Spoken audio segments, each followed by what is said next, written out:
महोदय, उस ज़माने में रेलवे कर्मचारियों को भड़काकर के हड़ताल करना और फलस्वरूप एक ऐसी व्यवस्था पैदा करना जिसके कारण बंगाल के पीड़ित लोगों की सहायता न की जा सकी, उचित कार्य था। लेकिन यह कार्य मेरे घर के भाइयों ने किया था। मेरा कहना है कि केवल उपदेश से काम नहीं चलता है।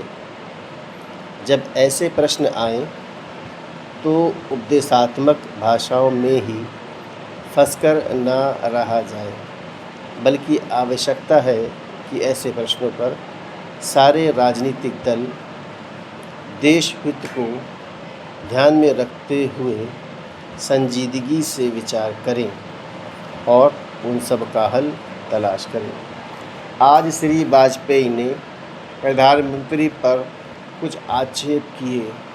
वे बड़े गुस्से में थे और इतने क्रोध में थे कि उन्होंने अपने मस्तिष्क का संतुलन खो दिया था।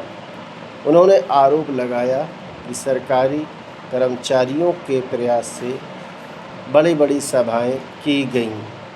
मैं वाजपेयी जी का गुस्सा और उनका असंतुलित होना समझ सकता हूँ। उन्होंने ये भी कहा कि प्रधानमंत्री जी ने इन चुनावों के बीच अपने भाषणों में जनमानस को ऊपर उठाने की कोशिश नहीं की, मूलभूत प्रश्नों को देश के सामने रखने की कोशिश नहीं की। और आज जो राष्ट्रीय दिक्कतें और परेशानियां हैं, उन पर जनता को शिक्षित करने की कोशिश नहीं की। प्रधानमंत्री ने अपने चुनाव भाषणों में देश के अंदर जो शक्तियां राष्ट्रीय एकता को भंग कर रही हैं, धर्म के नाम पर, जाति के नाम पर, भाषा के नाम पर या क्षेत्रीयता के नाम पर संकीर्णता की भावना पैदा कर रही हैं, जनता को उनसे सजग किया।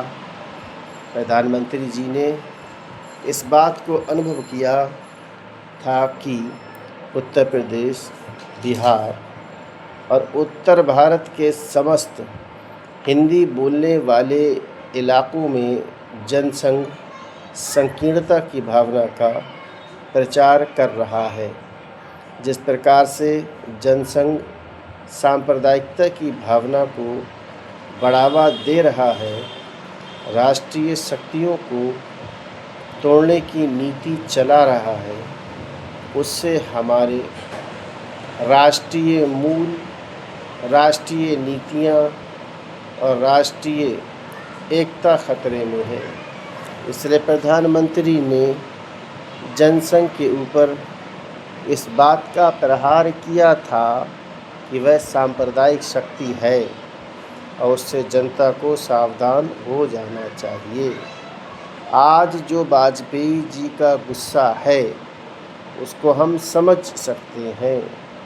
उन्होंने एक सपना देखा था, एक सुनहरा सपना, उत्तर प्रदेश में अपनी सरकार बनाने का, बिहार में अपनी पार्टी को बहुमत प्राप्त कराने का।